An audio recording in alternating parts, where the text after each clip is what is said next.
Hello aspirants, पुन्हा एकदा तुमच्या सगळ्यांचं स्वागत आहे तुमच्या आवडीच्या ए फॉर ॲग्रिकॉस यूट्यूब चॅनलवर. मित्रांनो, बऱ्याच जणांनी तुमच्या सिनियरकडनं हे ऐकलेलं असणार आहे की आम्ही जेव्हा अभ्यास करायचो त्यावेळेस डिस्कशन करायचो, किंवा बऱ्याच जणांनी यूट्यूबवरच्या मोटिवेशनल व्हिडिओमध्ये हे ऐकलं असणार आहे की आम्ही अभ्यासामध्ये डिस्कशन या टेक्निकचा यूज करायचो. नेमकी डिस्कशन ही टेक्निक काय आहे, कशी ती वापरायची, त्याचा खरंच फायदा होतो का, आणि तो फायदा किती होतो, कसा होतो, या सगळ्या गोष्टींवर आज आपण या व्हिडिओमध्ये जाणून घेणार आहोत. मित्रांनो नमस्कार, माझं नाव आहे सचिन वाघमारे आणि माझं जे आहे ते UG कॉलेज ऑफ ॲग्रिकल्चर परभणीवरनं 11 ते 15 झाले, PG राहुरीवरनं झालेलं आहे. सो मित्रांनो, इन शॉर्ट मी तुमच्या जवळचा भाऊ किंवा सिनियर म्हणायला काही हरकत नाही. मित्रांनो, या सगळ्या गोष्टी ज्या आहेत डिस्कशनसारख्या, ह्या आम्ही आमच्या अभ्यासाच्या वेळेस वापरलेल्या आहेत. त्यामुळे ह्या नेमक्या कशा वापरायच्या, काय करायचं, याचे ड्रॉबॅक्स काय आहेत, लूप होल्स काय आहेत, याच्यामध्ये फायदे काय होतात, ह्या सगळ्या गोष्टी आज आपण या व्हिडिओमध्ये शेवटपर्यंत बघणारच आहोत. तर मित्रांनो, हा जो व्हिडिओ आहे याच्याशीच रिलेटेड मी एक व्हिडिओ आधी केला होता.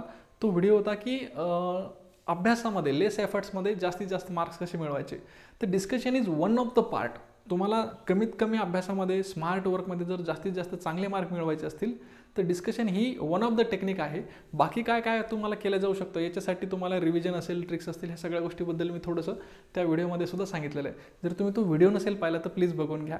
तो व्हिडिओ कदाचित इथं आय बटनमध्ये येऊनच जाईल, ठीक आहे, किंवा आपल्या चॅनलला सापडेल तुम्हाला, ठीक आहे. तर मित्रांनो, आज आपण बघणार आहोत हे डिस्कशन नेमकं काय आहे, कसं आहे, डिस्कशनचा पूर्ण मंत्राचा आज आपण शिकून घेणार आहोत.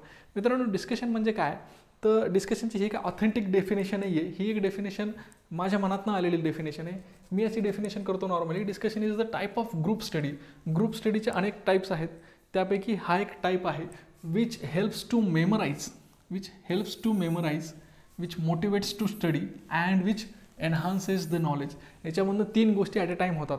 काय काय होतं, एक तर तुम्हाला मेमराईज करायला ते मदत करतं, ठीक आहे, कारण तुम्ही दिवसभरातनं वाचलेलं ते तुम्हाला आठवून सांगावं लागतं, किंवा ते आठवतं का हे चेक करावं लागतं, ठीक आहे. दुसरी गोष्ट मोटिवेट्स टू स्टडी, कारण तुम्ही जेव्हा एका ग्रुपमध्ये अभ्यास करत असतात तेव्हा समोरचा एक जण सांगत असतो त्यावेळेस तुम्हाला एक मोटिवेशन मिळतं, यार त्याच्यासारखं मला सांगता आलं पाहिजे, त्यासारखं मला बोलता आलं पाहिजे, किंवा त्याचा तो मुद्दा कव्हर झाला, माझा हा मुद्दा कव्हर व्हायचा राहिला आहे. ह्या सगळ्या गोष्टी जेव्हा तुम्ही पाहता की त्याचं ते झालं, तेव्हा तुम्हाला स्वतःला एक मोटिवेशन मिळतं. तुम्ही स्वतः तुमच्या ग्रुपमध्ये किती पाण्यामध्ये आहात हे तुम्हाला कळतं. So it motivates to study also and it enhances the knowledge. जेव्हा 4 जण एकत्र येतात आणि एका टॉपिकवर चर्चा करतात तेव्हा एखादा मुद्दा नवीन प्रत्येकाला मिळून जातो, राईट. तिघांनी वेगवेगळ्या पुस्तकातून वापरलेलं असतं, तिघांनी वेगवेगळं कुठल्या तरी मटेरियलमधनं वाचलेलं असतं, आणि मग त्यामधून एखादा मुद्दा X देतो, एक Y देतो आणि एक Z देतो. असे 3 वेगवेगळे मुलं काही ना काही नवीन मुद्दे देत असतात. सो तिघांचाही त्यामध्ये फायदा होतो आणि तिघांच्याही नॉलेजमध्ये जी आहे ती भर पडते. त्यामुळे मला असं वाटतं की डिस्कशन जे आहे याच्यामुळं मेमराईज होतं, अभ्यासाला चालना मिळते आणि तुमच्या ज्ञानामध्ये सुद्धा भर पडते. सो डिस्कशन इज सगळ्या साईडनी खूप चांगलं आहे. डिस्कशन हे नक्की करायला पाहिजेत. डिस्कशनचं नेमकं टायमिंग काय असायला पाहिजेत, कसं करायचं, ह्या सगळ्या गोष्टी आपण या नेक्स्ट स्लाईडवर बघूया. मित्रांनो, डिस्कशन का करायचं याच्याबद्दल आणखीन मला तुम्हाला सांगायला आवडेल. डिस्कशन जे आहे ते बऱ्याच वेळा याच्यावर स्टडी झालेला आहे. सायंटिफिक स्टडीनं काय प्रूव्ह झालेलं आहे की लर्निंग पिरॅमिड जो आहे, हा लर्निंग पिरॅमिड काय सांगतो बघा, जे काही तुमचं ग्रास्पिंग आहे, ग्रास्पिंग म्हणजे जे काही तुम्ही अभ्यास केल्याच्या नंतर जे काही तुमच्या डोक्यामध्ये राहू शकतं, ठीक आहे. सो त्या ग्रास्पिंगबाबत जर बघितलं तर जे काही तुम्ही लेक्चरमध्ये जे काही ऐकता किंवा बघता त्यातलं फक्त 5% तुम्हाला काय होतं, रिटेन होतं, ठीक आहे. रिटेन होणे किंवा ग्रास्प होणे हे त्याचं पर्सेंटेज आहे बरं का. 5% फक्त रिटेन होतं. एका लेक्चरमध्ये जेवढं काही तुम्ही ऐकता, जे काही शिकता त्यातलं फक्त 5% ग्रास्प होतं. जेव्हा तुम्ही रीडिंग करता तेव्हा फक्त 10% काय होतं, 10% फक्त त्याचं ग्रास्प होतं किंवा रिटेन होतं. जेव्हा ऑडिओ व्हिज्युअल तुम्ही ते पाहता, ॲक्च्युअली एखाद्या लॅबोरेटरीमध्ये जाता, तिथं तुम्ही पाहता एखादा सॉईल सायन्सचा एखादा प्रयोग बघता, त्यामध्ये नेमकं काय झालं आहे काय नाही, ठीक आहे, CSO3 कसा हवेमध्ये चालला आहे वगैरे, ह्या सगळ्या रिॲक्शन्स पाहता, त्यावेळेस तुमच्या 20% त्या गोष्टी लक्षामध्ये राहतात. रिटेन्शनचा रेट जो आहे तो वाढत चालला, लक्षात घ्या, ठीक आहे. जेव्हा तुम्ही स्वतः एखादा प्रयोग हाताने करता, ठीक आहे, जसे की तुम्ही स्वतः एखादी सीड सोईंग करता आणि त्याच्यामधनं मग एव्हर्जन्स वगैरे होतो, मग तुमचे सीड टेक्नॉलॉजीचे बरेच कन्सेप्ट्स क्लिअर होतात. सो त्यामुळं जेव्हा स्वतः तुम्ही एखादी गोष्ट करता, प्रयोग करता स्वतः, त्यावेळेस 30% त्या पूर्ण फेनॉमेनाच्या 30% गोष्टी तुमच्या 100% लक्षात राहतात. म्हणजे हे लॉंग टर्मसाठीचं रिटेन्शन आहे बरं का, लॉंग टर्मसाठीचं रिटेन्शन आहे. शॉर्ट टर्मसाठी सगळ्याच गोष्टी बऱ्यापैकी आपल्या लक्षात असतात. बट लॉंग टर्मसाठी ठीक आहे, ग्रुप डिस्कशन जेव्हा तुम्ही करता तेव्हा ग्रुप डिस्कशनमध्ये जे काही तुम्ही चर्चा करता त्याच्या 50% रिटेन्शन होतं. म्हणजे जर तुम्ही फक्त रीडिंग करत असाल तर फक्त लॉंग टर्ममध्ये 10% रिटेन्शन होणार आहे. आज जानेवारीमध्ये वाचले ते जूनमध्ये तुम्हाला फक्त 10%च आठवलं. जे तुम्ही जानेवारीमध्ये आज डिस्कशन करताय ते जूनमध्ये तुम्हाला 50% आठवलं. ओके, सो डिस्कशनचं ही एक मॅजिक आहे किंवा ही एक ताकद आहे, ही एक पॉवर आहे. And this is not just मी काही स्वतः केलेला हा पिरॅमिड नाही, this is learning pyramid. You can Google it. हा सायंटिफिकली प्रूव्हन लर्निंग पिरॅमिड आहे. ठीक आहे. ओके, सो ह्या सगळ्या ज्या मेथड्स आहेत ह्या लेक्चरपासून ते ह्या डेमॉन्स्ट्रेशनपर्यंत या सगळ्या पॅसिव्ह लर्निंग मेथड्स आहेत, पॅसिव्ह आहेत. ॲक्टिव्ह लर्निंग मेथडमधली पहिली मेथड जी आहे ही ग्रुप डिस्कशन आहे. ठीक आहे. त्यानंतर प्रॅक्टिस बाय डुईंग, स्वतः प्रॅक्टिस करणे असेल किंवा टीचिंग टू अदर्स, दुसऱ्यांना शिकवणं असेल. ठीक आहे. सो ह्या सगळ्या ॲक्टिव्ह मेथड्स आहेत. Active, so discussion is nothing but एक ॲक्टिव्ह लर्निंग मेथड आहे. लर्निंगचीच मेथड आहे बट ॲक्टिव्ह. ती तुम्हाला ॲक्टिव्ह ठेवते आणि समोरच्याला ॲक्टिव्ह करते. सो यावरनं तुमच्या लक्षात आलं पाहिजे की डिस्कशन हा का महत्त्वाचा आहे. पण डिस्कशन करत असताना बऱ्याच जणांचे बरेच प्रश्न असतात. त्यापैकी काही प्रश्न म्हणजे सर आमचा जो आहे ग्रुप ना, आमच्या दोघांचा ग्रुप आहे किंवा आमचा 5-6 जणांचा ग्रुप आहे. म्हणजे काही जणांच्या केसमध्ये ग्रुप फारच छोटा असतो, काही जणांच्या केसमध्ये ग्रुप फारच मोठा असतो. सो एक ऑप्टिमम साईज काय आहे, ऑप्टिमम साईज काय आहे ग्रुपची. ऑप्टिमम साईज मला असं वाटतं की मिनिमम 3 आणि मॅक्झिमम 5 ते 6 मुलं असायला पाहिजे. ठीक आहे, आपण 6 करूया. ठीक आहे, मॅक्झिमम मिनिमम 3 अँड मॅक्झिमम 6 असायला पाहिजे. ठीक आहे. बॉईज असतील, गर्ल्स असतील.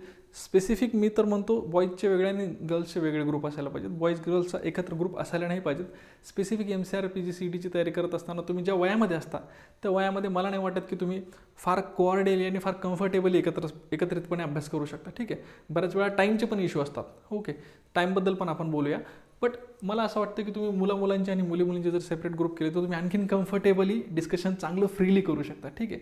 बऱ्याच वेळा काही मुलांना मुलींसमोर बोलताना वगैरे ऑकवर्ड होतं किंवा मुलींना, आता त्या कॉलेजच्या वातावरणानुसार तुम्ही ज्या त्या वातावरणामध्ये ग्रोअप झालात त्यानुसार it doesn't matter at all. But minimum 3 आणि मॅक्झिमम 6 जणांचा ग्रुप असायला पाहिजेत. 6पेक्षा जास्त कुणाचाही ग्रुप नको आहे, जेणेकरून त्या ग्रुपमध्ये डिस्टर्बन्स नको यायला. ठीक आहे. हा जो ग्रुप आहे हा ग्रुप व्यवस्थित फोकस्ड ग्रुप पाहिजे. सगळ्यांचं टार्गेट जे आहे ते एकच असलं पाहिजे. ठीक आहे. डिस्कशनमध्ये सगळ्यात चांगली गोष्ट काय होते तर like minded people comes together. Like minded म्हणजे सगळ्यांचं टार्गेट जे आहे किंवा सगळ्यांची जी भावना आहे, सगळ्यांचं जे टार्गेट आहे, सगळ्यांचं जे ध्येय आहे ते एकच असतं आणि त्यामुळे सगळेजण काय करतात, एकमेकांना सोबत धरून पुढे चालण्याचा प्रयत्न करतात. सो लाईक माइंडेड पीपल जे आहेत ते एकत्र येऊ शकतात आणि डिस्कशन हे त्याच लोकांमध्ये टिकतं जे लाईक माइंडेड आहेत, जे एकमेकांना मदत करणारे आहेत. ठीक आहे. ओके, सो फोकस्ड असायला पाहिजे. जेव्हा तुम्ही डिस्कशन करताना 6 जण असतात त्यावेळेस तुम्हाला हे माहीत पाहिजे की आपल्याला डिस्कशन किती वेळ करायचे, 1 तास करायचे, 2 तास करायचे, 3 तास करायचे आणि कोणा टॉपिकवर करायचे हे माहीत पाहिजेत.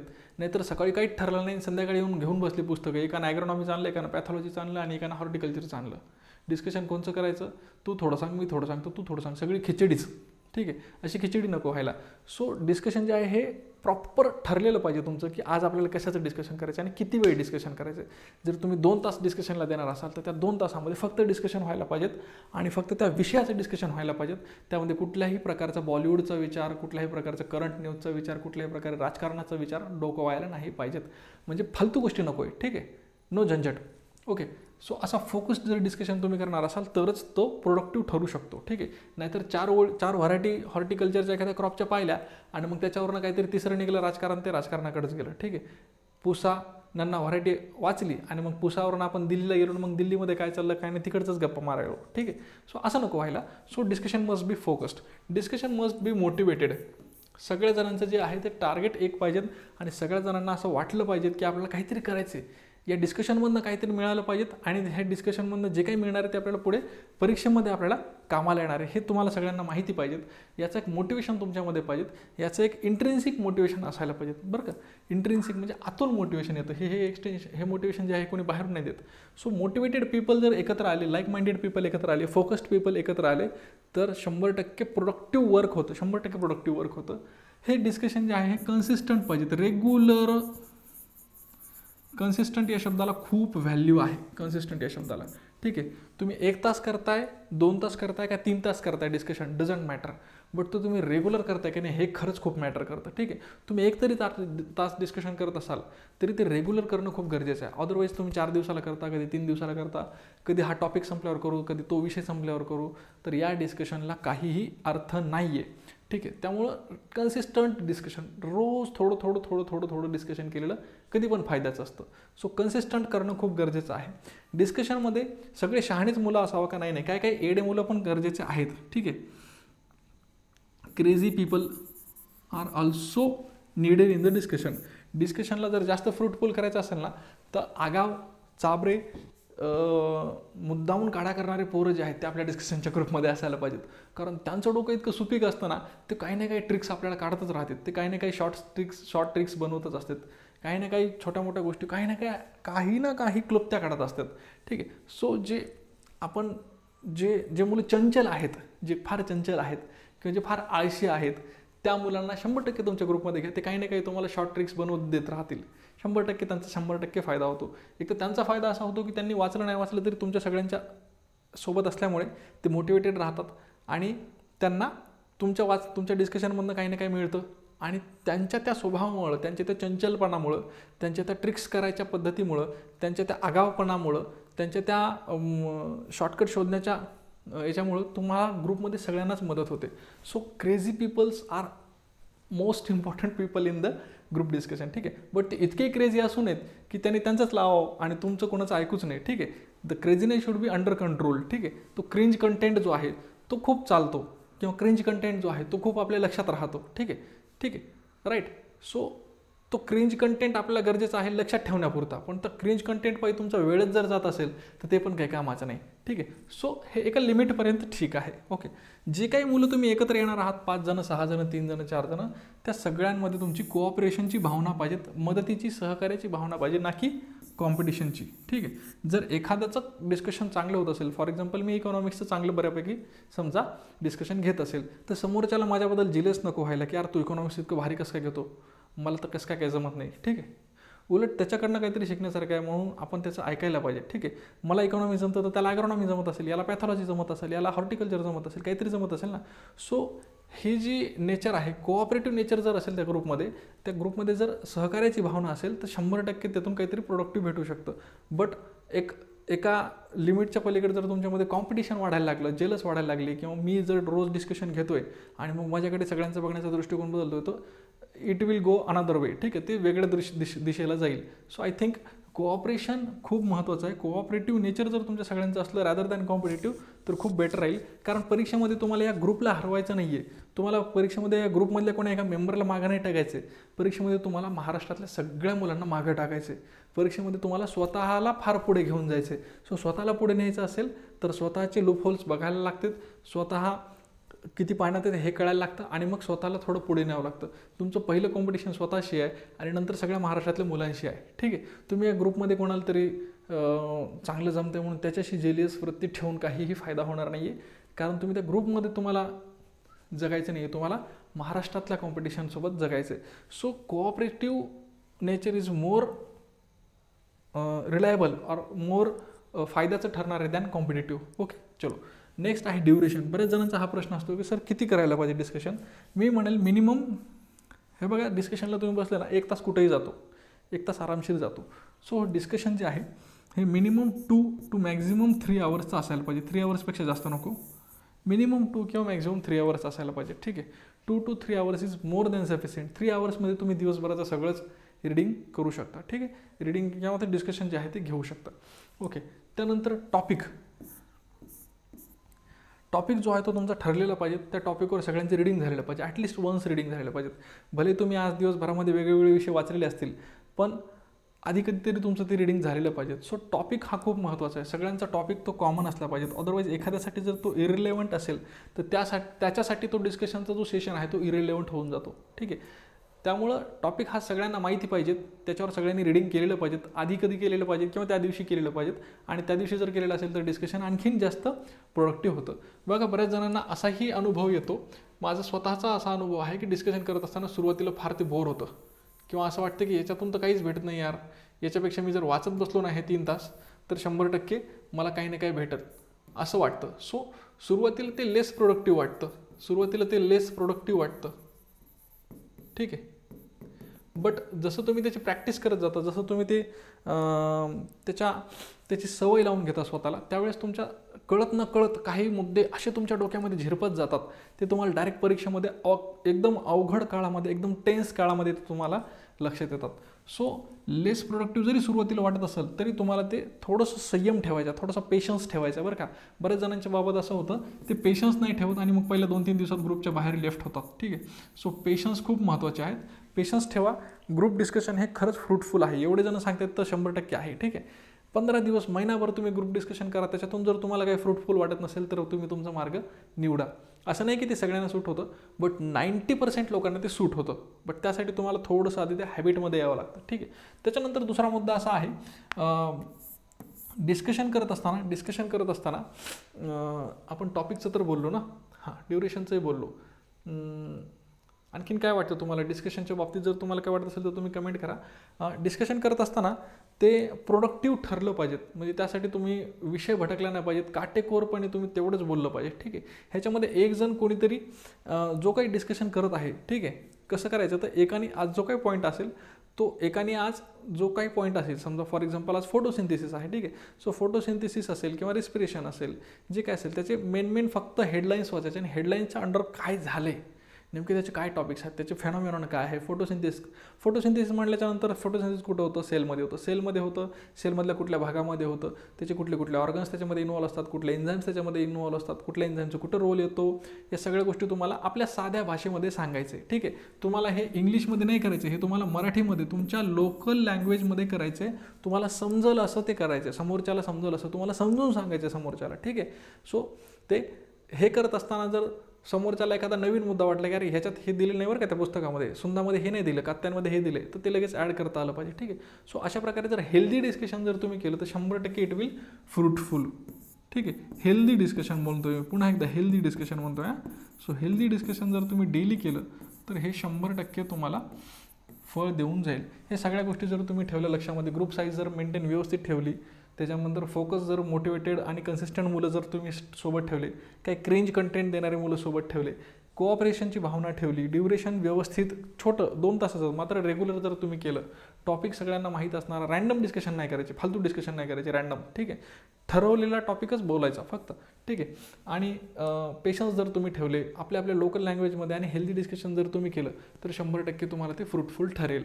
मग सर हे डिस्कशन जे आहे हे आम्ही कसं म्हणजे सब्जेक्ट वाईज करायचं का? तर हो, तुम्ही एक सब्जेक्ट घेतला ना, फॉर एक्झाम्पल तुम्ही ॲग्रोनॉमी वाचतात, तर ॲग्रोनॉमीमधलं एक चॅप्टर घ्यायचं. ॲग्रोनॉमीमध्ये आधी फक्त सॉईल्स घ्यायचं, नंतर तुमचं आपलं मेट्रोलॉजीचं घ्यायचा टॉपिक, ठीक आहे. त्याच्यानंतर तुमचा टिलेजचा टॉपिक घ्यायचा, त्याच्यानंतर तुमचे वॉटरचा टॉपिक घ्यायचा, ठीक आहे. तर ह्या सगळ्या गोष्टी जे तुम्हाला टॉपिक इरिगेशन म्हणायचं तुम्हाला, सॉरी हां. सो ह्या सगळे जे टॉपिक्स आहेत, एक टॉपिक घ्यायचा त्या दिवसात पूर्ण करायचा, ठीक आहे. इरिगेशन पूर्ण फडशा पाडायचा. दुसऱ्या दिवशी टिलेज घ्यायचा, आधीच सांगायचं उद्या टिलेज आहे. टिलेज वाचून येतील न वाचलेले आणि जे वाचलेले आहेत ते पुन्हा एकदा रिव्हिजन देतील. मग टिलेज पूर्ण घ्यायचं, टिलेजचे टाईप्स, मग त्यामध्ये सगळ्या प्रकारचे टिलेज वगैरे, ठीक आहे. ओके. सो टिलेज झालं, इरिगेशन झालं की त्याच्यानंतर तिसरा टॉपिक लगेच सांगायचा, तिसऱ्या टॉपिकवर पुन्हा तिसऱ्या दिवशी घ्यायचं. अशा करत तुम्हाला तो विषय पूर्ण करायचा. तो विषय पूर्ण झाल्याच्यानंतर तुम्हाला काय करायचं, दुसऱ्या विषयाकडे वळायचं. आता हा जो विषय हा पूर्ण झालेला आहे, याच्यातल्या बऱ्याच गोष्टी तुमच्या डोक्यात असतात. दुसरा विषय वाचत असताना, फॉर एक्झाम्पल ॲग्रोनॉमी झालं, सॉईल सायन्स वाचत असताना बऱ्याच अशा गोष्टी असतात ज्या ॲग्रोनॉमीशी रिलेटेड असतात. सो तुम्हाला त्या लिंक करायच्या, ठीक आहे. लिंक करणं खूप गरजेचं आहे. मागच्याही व्हिडिओमध्ये मी विसरलो आय थिंक, लिंक करणं, ठीक आहे. विदाऊट लिंकिंग जर तुम्ही अभ्यास करणार असाल ना तर मित्रांनो ते काही फायद्याचं नाही. म्हणजे जर तुम्हाला एका विषयाची दुसऱ्या विषयासोबत जर लिंक लावता येत नाही तर याचा अर्थ तुमचा अभ्यास जो आहे तो व्यवस्थित होत नाही आहे, राईट. तुमचा अभ्यास कधी व्यवस्थित होतो, जेव्हा तुम्हाला एका विषयाची दुसऱ्या विषयासोबत लिंक लावता येते, ठीक आहे. ॲग्रोनॉमीची पॅथॉलॉजीसोबत पण लिंक लागते, ॲग्रोनॉमीची हॉर्टिकल्चरसोबत पण लिंक लागते, ठीक आहे. सॉईल आणि क्लायमेट तर असतंच ना हॉर्टिकल्चरच्या क्रॉप्समध्ये, आणि पॅथॉलॉजी म्हणजे रोग तर असतातच ॲग्रोनॉमीचे क्रॉप्स आपण मेन्शन करत असताना, राईट. सोयाबीनमध्ये कुठले रोग होतात काय नाही, ठीक आहे. मेजर डिसीजेस कुठले आहेत, मग हे पॅथॉलॉजीमध्ये त्याचे सोल्युशन्स आहेत, राईट. सो प्रत्येक विषयाचा एकमेकांची लिंक आहे, जी ती लिंक तुम्हाला लावता आली तर तुमचा अभ्यास चांगला होतो असं समजायचं. चलो ठीक आहे. डिस्कशनच्या बाबतीत मी बऱ्यापैकी बोललो. याच्यावर रिलेटेड आणखीन तुम्हाला काय माहिती पाहिजे असेल, तुम्हाला आणखीन वाटले की सर डिस्कशन आमचं करत असताना आम्ही हे अडचण येते ती अडचण येते, तर 100% कमेंट करा, काही अडचण नाही. जेव्हा तुम्हाला बोलावं वाटलं किंवा काही सांगा वाटलं तर या नंबरवर तुम्ही काय करू शकता, व्हॉट्सअप करू शकता किंवा जो दुसरा आपला नंबर आहे ऑफिसचा, ठीक आहे, याच्यामध्ये आहे आपल्या डिस्क्रिप्शन बॉक्समध्ये, त्याच्यावरसुद्धा तुम्ही व्हॉट्सअप करू शकता, ठीक आहे. चलो, सगळ्यांनी हा व्हिडिओ शेवटपर्यंत पाहिला त्याबद्दल खूप खूप धन्यवाद. तुम्ही डिस्कशन कराल, चांगला अभ्यास कराल आणि त्यामधनं तुमचा नक्कीच चांगला रँक येईल अशी मी अपेक्षा करतो. डिस्कशनच्या बाबतीत तुमच्या ग्रुपमध्ये हा व्हिडिओ नक्की शेअर कराल अशी ही अपेक्षा करतो. आणि आपण आय थिंक थांबूया. जर आवडला असेल व्हिडिओ तर नक्की चॅनलला लाईक शेअर सबस्क्राईब करायला विसरू नका. चलो, थँक्यू सो मच मित्रांनो.